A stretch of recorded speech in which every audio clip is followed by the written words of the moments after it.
Então, hoje, o título é Como Testar um Ventilador Inteiro e Identificar o Defeito Rapidamente, né? Então, por que é esse título? Porque o ventilador é um dispositivo relativamente fácil da gente testar ele todo, né? Não tem muito mistério. E aí a gente consegue identificar rapidamente o problema dele, né? Então, dependendo da região onde você está, se faz muito calor aí, diferente da nossa região sul que está fazendo bastante frio, pode ser que tenha bastante ventiladores para você consertar, e é claro, não vai ganhar muito dinheiro consertando cada um desses ventiladores. Mas na escala aí, consertando bastante ventiladores, a gente consegue fazer um dinheiro bom, e para quem é iniciante é um equipamento legal para a gente começar a fazer a manutenção. Certo? Lembrando que esse tópico de ventiladores é o tópico 14, né, do nosso curso, e para quem ainda não é aluno do nosso curso, né, enfim, a gente vai abrir outras inscrições futuramente, e é claro que para a gente chegar aqui no tópico 14, a gente teve vários outros tópicos aí, inclusive de teoria, para poder chegar no tópico de micro-ondas e agora no tópico de ventiladores. Bom, primeira pergunta, o que é um ventilador? Aí vocês vão, mas que pergunta estranha, né? Óbvio que é um ventilador, né? Serve para refrescar o ambiente, enfim. Mas essa pergunta é mais uma provocação. Por quê? Porque o ventilador nada mais é do que um motor, certo? Então, claro, tem as hélices, tem o comando, mas essencialmente ele é um motor, ok? E que motor? Motor de indução monofásico com capacitor permanente, certo? Então, quem teve lá as aulas de eletrônica 3, eletricidade 3, vai saber do que eu estou falando, né?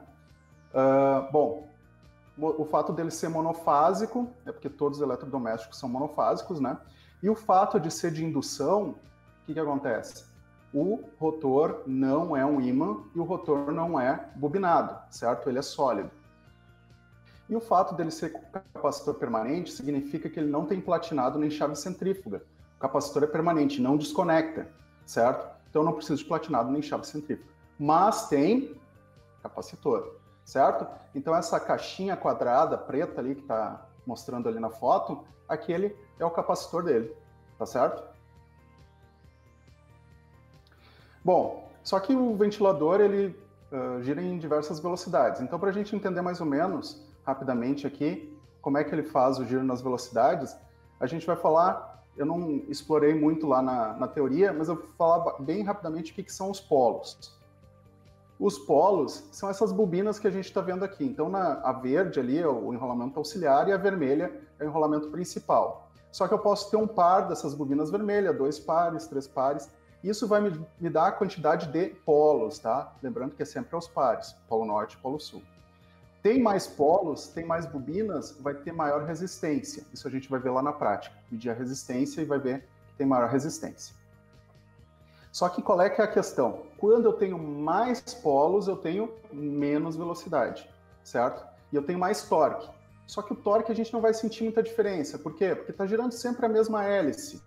Então, mais força ou menos força, está se movendo na mesma hélice, não vai sentir diferença. Mas a velocidade sim, certo? Então a gente vai ver mais polos, menor velocidade. E na prática o que a gente vai ver é o seguinte, quando a gente for medir resistência lá, a gente vai ver que quando tem mais resistência tem menos velocidades. Menos velocidade no motor, tá?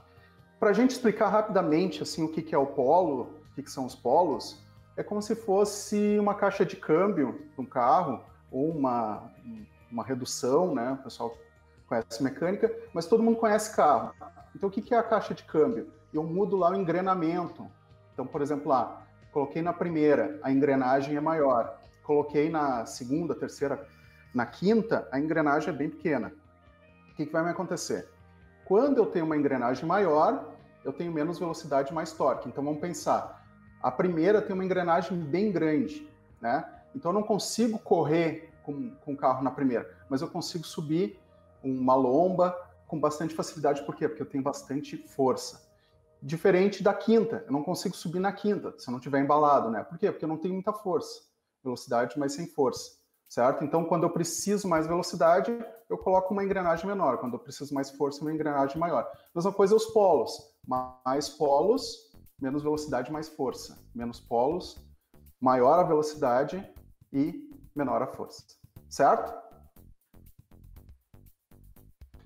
E as peças do ventilador? Ele não é puramente um motor, né? Então ele tem um rabicho lá que eu ligo a flecha, ligo lá na tomada. Tenho a chave que vai me dar o comando das velocidades. O fusível térmico, que é para proteger o motor, que a gente vai ver depois. As buchas que vão no eixo, que facilitam a movimentação do eixo, né? Que permitem a movimentação do eixo. E depois tem todas as peças plásticas, né? A principal, a hélice, obviamente. Mas tem lá a coluna, tem a grade, tem a caixa. Essas peças mais para proteção mesmo do motor, tá? Então o resto são peças plásticas aí. Bom, e compensa o conserto do ventilador? Acho que talvez muitos de vocês devem estar pensando nisso, né? Então é o seguinte, ó, uma pesquisa de mercado aí, um ventilador mais barato, R$50, o mais caro, R$300. Pode ser que tenha ventiladores muito mais caros que isso, tá? Mas eu estou falando de uma média de mercado aí, certo? Só que se a gente olhar, a lista de peças eu coloquei aqui para vocês, das peças que a gente viu antes ali, para a gente ter uma ideia. Rabicho, né? Onde tem a flecha da tomada, de 3 a 15 reais. Por que eu botei essa diferença de preço, tá? Não é que um é inferior ou outro ou superior. Se tu for comprar, por exemplo, um rabicho original lá da Arno, pode ser que tu tenha que pagar 15 reais por ele. Agora, vai conseguir numa elétrica, um rabicho, injetadinho, tudo certinho, a flecha lá, consegue por R$3 tranquilamente. Se comprar numa escala maior, ou seja, comprar mais peças, talvez até menor. Então, por isso que tem essa variação de preço. A chave, peguei aí uma média de mercado, R$15. A chave, sim, é difícil eu colocar, eu não vou botar uma chave da Arno no da Britânia, vai ficar uma coisa, vai ficar um Frankenstein, né? Não, isso não é recomendável, então eu vou ter que usar a chave dele mesmo. Fusível térmico, também é a mesma história, de R$2 a R$9. Se for comprar o original, blá, blá, blá, blá, blá, pode ser que consiga por um preço maior, mas numa loja de eletrônica consegue aí um fusível, mesmas características técnicas, tá? Por R$2. A bucha, a mesma coisa, R$2 a R$9, mesmo sistema que eu falei para vocês. O capacitor também, de R$5 a R$15. Por que eu trouxe essa lista de peças aqui para a gente ver? Vocês viram que a peça mais cara aí não custa mais que R$15, certo? Então, mesmo que eu tenha um ventilador bem baratinho lá, de 50 pila, eu consigo talvez consertar ele com peças por 5, 10 reais, coloco lá minha mão de obra ainda em cima e ainda consigo ganhar um valor. Se ele for maior, mais caro que isso, que ó, a média aí dos ventiladores um pouquinho melhor, R$150, vocês viram claramente que compensa sim fazer o conserto. Claro que não é para ganhar uma fortuna, né? Mas se a gente tiver bastante equipamentos desse, numa escala a gente consegue aí fazer um bom dinheiro. Ok? O que acontece? Talvez eu possa condenar ele ou não ter conserto se tiver muitas peças quebradas, né? Então eu coloquei um exemplo ali para vocês. O pedestal todo quebrado. Por quê? Eu tenho que comprar esse pedestal lá da Mondial, né? Não tem como fazer um enjambre ali e essas peças plásticas são relativamente caras. Ou então, se o bobinado dele tiver queimado, né? Então ali tem um pontinho ali mostrando ele queimado, mas ele pode estar totalmente carbonizado, né? E aí eu vou ter que rebobinar. E a gente não vai aprender aqui a rebobinar, vai ter que ser levado para um lugar onde faça isso. E mesmo que a gente tivesse que comprar os fios, provavelmente não ia compensar uma rebobinagem. Então esses dois casos aí, tem que olhar certinho para ver se compensa ou não o conserto. Talvez não compense. Mas a grande maioria dos defeitos está nessa lista ali que eu coloquei para vocês, então compensa o conserto sim. Pessoal, eu espero que vocês não riam aqui, eu não encontrei um esquema de ligação que eu achasse bom assim na internet, então eu desenhei um, tá? Só para a gente ter uma ideia, certo? Então eu vou aqui pegar e apontar para a gente ter um direcionamento daqui de onde eu estou falando, né? Então tem a flecha lá da tomada, saem 2 fios da flecha. Um desses fios é o comum, ele vai passar na chave, é um curto aqui na chave, e a gente vai entender depois isso aí melhor. Passa num fusível térmico, depois liga no capacitor e entra no motor. Então tem uma ligação aqui, na verdade no motor, a gente pode ver, entra 1, 2, 3, 4, 5 fios, certo? Então o capacitor sempre liga no comum aqui e liga num fio que é do enrolamento auxiliar, certo? Então eu até botei em outra posição aqui para a gente entender que esse aqui é um enrolamento auxiliar, enrolamento de partida, né? Onde vai ligado o capacitor, certo?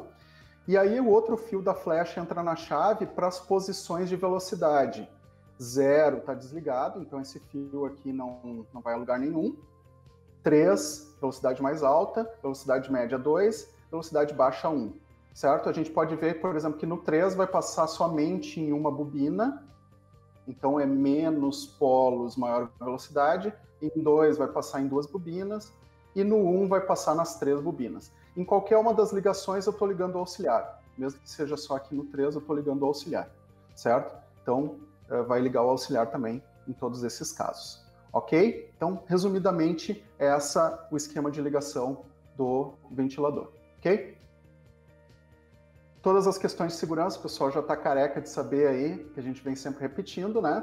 Mas a segurança sempre em primeiro lugar. E agora sim, então a gente vai direto para a prática, tá?